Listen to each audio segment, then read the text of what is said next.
مستدرک حاکم میں اس روایت کو نقل کیا گیا ہے. وقال الحاکم صحیح، یہ حدیث صحیح ہے. زید بن ارقم روایت کرتے ہیں تاجدار کائنات صلی اللہ علیہ وسلم نے فرمایا ایھا الناس انی تارک فیکم عملین، اے لوگو میں تم میں دو عظیم چیزیں چھوڑ کے جا رہا ہوں. سبحان اللہ. دو عظیم عمل چھوڑ کے جا رہا ہوں.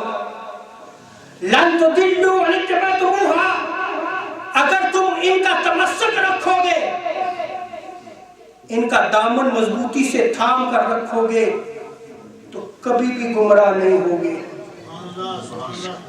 ہما کتاب اللہ، اس میں سے ایک اللہ کی کتاب ہے، وَأَهْلُ بَيْتِ اطرتی، اور دوسری چیز میرے اہل بیت، میری آل اولاد، میری اطرت ہے. سبحان اللہ.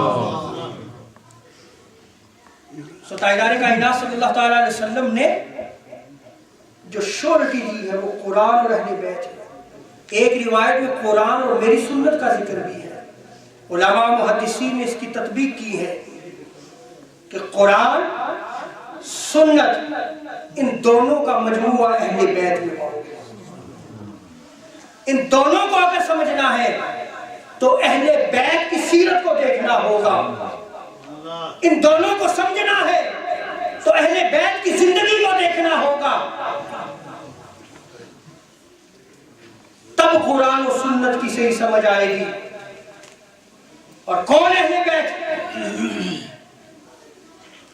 ازواج مطہرات کو پھر عقیدہ سمجھے. ازواج مطہرات کو اہل بیت قرآن نے قرار دیا ہے. ازواج مطہرات کو کس نے اہل بیت قرار دیا ہے؟ قرآن نے. اور علی و فاطمہ اور حسن و حسین کو اہل بیت تاجدار کائنات صلی اللہ تعالیٰ علیہ وسلم نے. سبحان اللہ.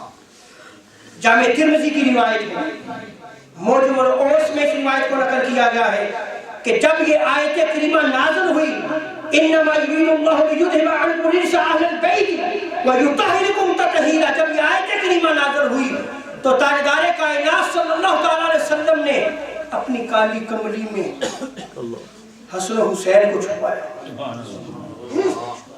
علی و فاطمہ کو چھپایا، علی و فاطمہ کو چھپایا. اور چھپا کے تاجدار کائنات صلی اللہ تعالیٰ علیہ وسلم نے ارشاد فرمایا اللہم ہؤلاء اہلی، وفی روایت اخری اللہم ہؤلاء اہل بیتی، اے اللہ یہ میرے اہل بیت ہیں. سبحان اللہ. اے اللہ یہ میرے اہل بیت ہیں. وہ کون تھے؟ ذات مصطفیٰ تھے. اہل بیت میں سب سے پہلے ذات مصطفیٰ تھی. پھر کون تھا؟ علی و فاطمہ تھے. پھر کون تھا؟ حسن و حسین تھے.